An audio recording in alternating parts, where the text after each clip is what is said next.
Right then, delighted to be not only in a Dunnage warehouse, not only at Ardbeg, but with the man himself, Colin, distillery manager at Ardbeg. Thank you very much. Thank you so much for joining us and a pleasure. Great to see welcome you us and here. welcome. Yeah, welcome into the beautiful surroundings of Warehouse 3. I mean, it's like whiskey heaven, isn't it? The atmosphere, everything about it is perfect.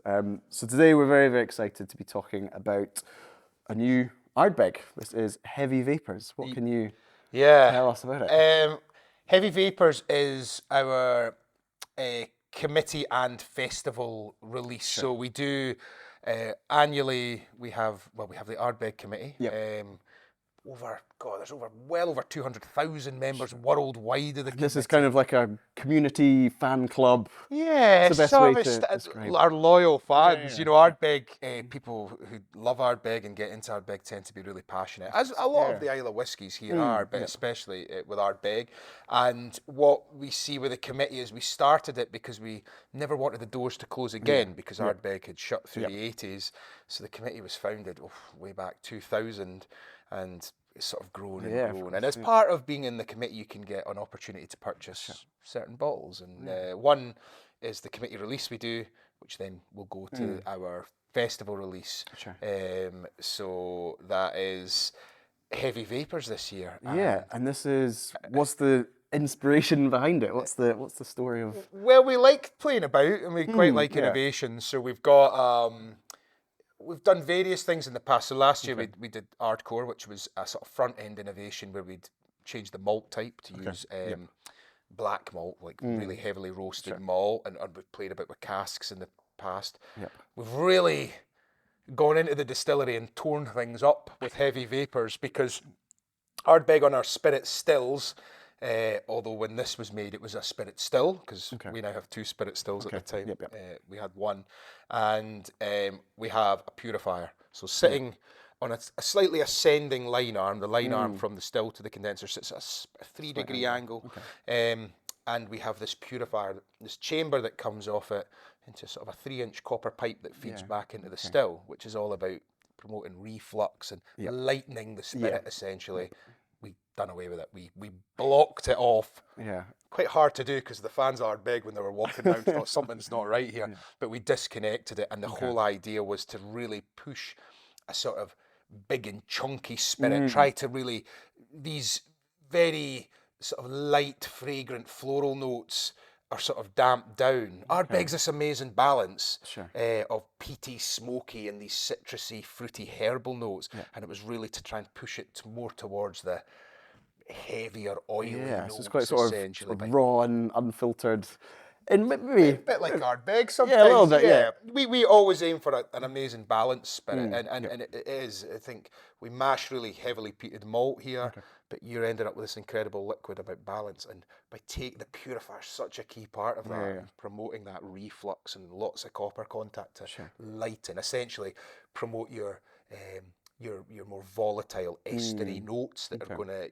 Anything sort of heavy oil, fusel oils are going to fall back in that purifier, back into the still. Redistilled, Not now, we're trying to eke them through to heavy up the spirit of it. Is this kind of, obviously in the past you say you've done fairly experimental things. I remember fermentation, whereas the extra long fermentation. And all that was accidental innovation. That's part of the magic as well, because fermentation was, we had a boiler breakdown and we just let the wash go. We just let it ferment 3 weeks. So you got all these funky, estery, kind of weird. Lots of lactobacillus and sour notes, but it was like, it was zesty. It had a really sort of like powerful lemon zest note to it. So, but we've always liked to lay down spirit and play about because, we're pretty limited to what we can do, and we've got to make sure we fall within the laws of the Scottish Whisky Association, who we work closely with. But we want to try and innovate and try different things. But it's always got to be liquid-led. It's always got to be something that people are interested in and want to try, and there's a story behind. So. And the quality's always got to stay. You wouldn't do an experiment just for the sake of an experiment. We like people to discuss. And again, it falls into being part of the committee, is a lot of the time it's to discuss. And, we've been at events recently where it is, it's a great open topic, so we'll maybe be showing off some of the new releases and Heavy Vapours, and we just want people talking, saying, right, that is quite interesting, or what do you think? Now, everyone might not be their favourite Ardbeg, but as long as it's getting good conversation, I think obviously, you know, these days there's a lot of distilleries, there's a lot of whiskies being produced, and I think, you know, I'd argue there's not so much as no such thing as a bad whiskey these days, but the things that excite me are things that are new, not necessarily things that are perfectly aligned to my personal palate, but a flavour profile that I've never experienced before. That's the stuff that gets me excited. And is that sort of the thinking behind? Yeah, because I mean the purifier has been on the Ardbeg Spirit still, now stills, since the mid '60s, and you could go delve back into the archives, but essentially what they thought was to try and, you know, we've got quite tall stills, so we're going to get quite a good bit of natural reflux anyway, and lots of copper contact, but they just felt just to lighten it, just to sort of, you know, give it some more of that sort of sweetness and these citrusy notes. Let's put in a purifier, and there's only, I think there's less than 10 distilleries in Scotland with purifiers, so it's a big part of Ardbeg. But yeah, like when we sit round a table with Whisky Creation with Dr. Bill Lumsden and Gillian and his team, will sort of sit round and say, right, what can be done? So we're laying down stock now or this year, thinking way ahead, because we like to give it plenty of time to have some time in the mood as well. Fabulous. Well, that's quite a build up. I think next thing, should we give it a try? Yeah. I'll let you do the honours. Definitely. Very, very excited to try this. As I say, this is the committee release, which is it generally a slightly higher strength? It is indeed, than the non-committee release. Yeah, so the general release is this is 50.2%. Sure. And the festival release tends to be slightly lower in strength. Now there is no age statement on the bottle.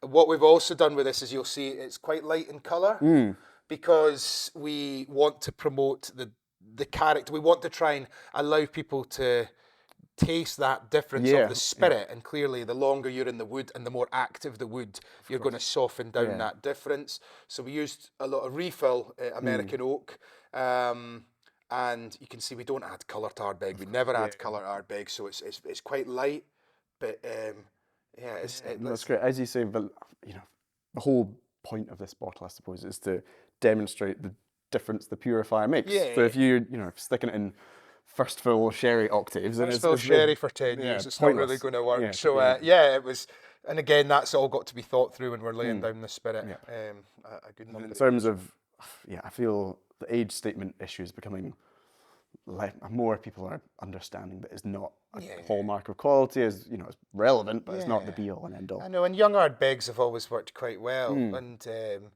so, you know, our youngest whiskey, actually we don't put an age statement on it, with a wee beastie, we stamp the 5 year on it as to show this is young Ardbeg. I mean, this is older than that, but we always keep away from the age statements, because it's always about a story around the liquid. Yeah, fabulous, cool. Well, I say lovely light colour, which is refreshing. On the nose, would you say that sort of hallmark Ardbeg coming through already? But it is, but I do think there's you get like the citrusy note, but I think there's a much more pronounced sort of like a green, slightly vegetable note. Like mossy almost. And there's just, but I mean, that citrus notes are there, because you're still going to get your light estery notes going in there, so that sort of lime, you know, those citrus notes we get, so it's like appley note to it, but there's definitely like a cigar ash or a real sort of. So there's a rich note there, a sort of heavier note than we'd probably normally expect with our spirit. Not that really kind of distinctive TCP iodine note you sometimes get with some Islay malts, but I'd say there's that sort of almost ashy bonfire kind of wispiness to it. Again, it depends quite often on the wood types. Sometimes we do, with some of the phenols or notes, will give you like a medicinal thing, but there's maybe a wee bit of that in there. But again, there's that a slight brininess, but there's like an ashy, maybe a slightly oiliness to it. It is lovely. I think the strength as well, for a spirit as complex as Ardbeg, I think it, 40%, it might not, it might work, it might be okay, but at this strength, it doesn't feel too strong. I think it allows the and that's again to do a lot with the balance that we tend to see with Ardbeg. So it's interesting that has come right through, even with knocking out the purifier. There's still there is still good but great balance to Yeah, it. So absolutely. It smells delicious. We'll give it a tip. Well, Yeah, Slange, Slange. thanks for having us. Slange, Pleasure to be here.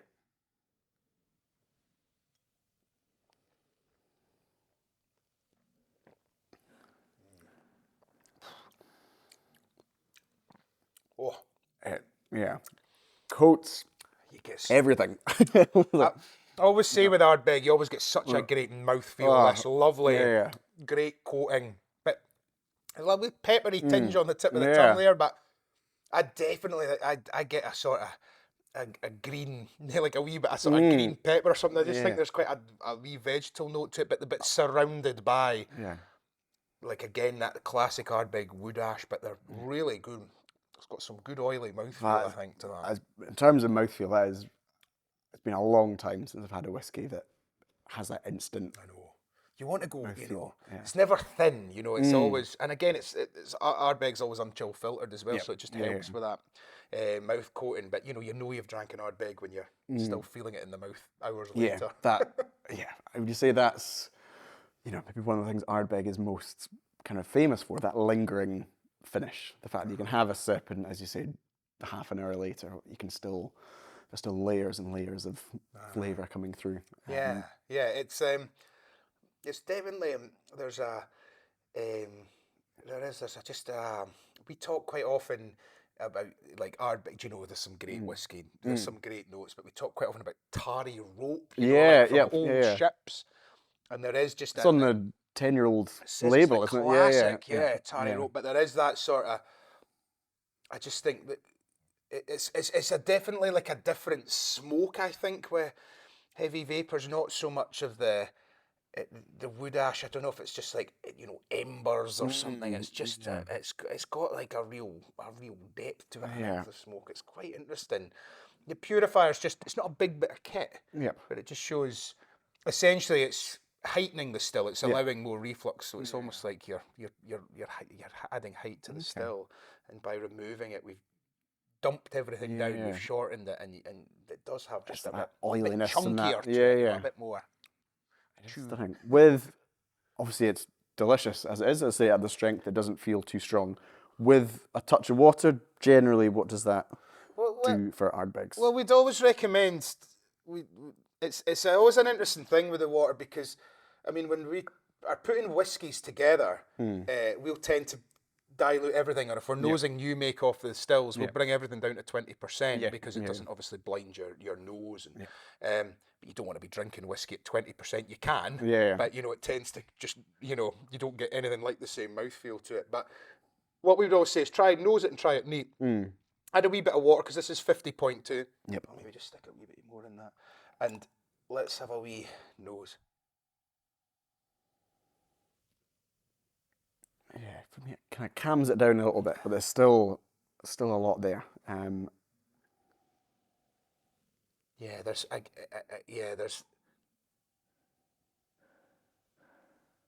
maybe more of the.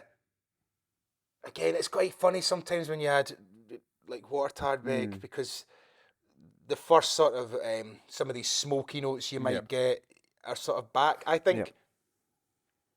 With that goes right back to distillery character. That is, you're getting low bags of almost the sort of new make character, or what we would call the distillery character. You get a lot of that in there, and that just shows that when we've held this in cask, we wanted to tone down the interaction from the wood to really promote what the spirit was. And there is an oiliness to it, like there's like I think there's sort of like an apple note, but there's a good maritime note to that, sort of briny, sort of, I don't know, barbecued meat or smoked bacon. And again, that's just trying to promote some of these heavier notes coming through. I think as with a lot of whiskies, it's changed the complexion of it slightly, but it's like having two whiskies in one, adding a touch of water. But it's and that's the great thing about whiskey. It's a conversation. So to be here tasting it, that's what it's all about. Yeah. On the palate, I mean, it's still got. It's not flat. It's not one-dimensional with water. It's still got so much oomph to it. It's still unmistakably Ardbeg, I think, even with a few drops. Yeah, good sweetness to it still. Dark chocolate mouthfeel to it, but there is definitely got a zing to it and a peppery, and you know, a good bit of spice to it as well. Absolutely. So, No, absolutely delicious dram, and I think it's, as we said before, sort of encapsulates Ardbeg's philosophy, experimental, but always having quality flavour at the forefront. So yeah, thanks very much again for having us along, and yeah, it's lunch. Cheers.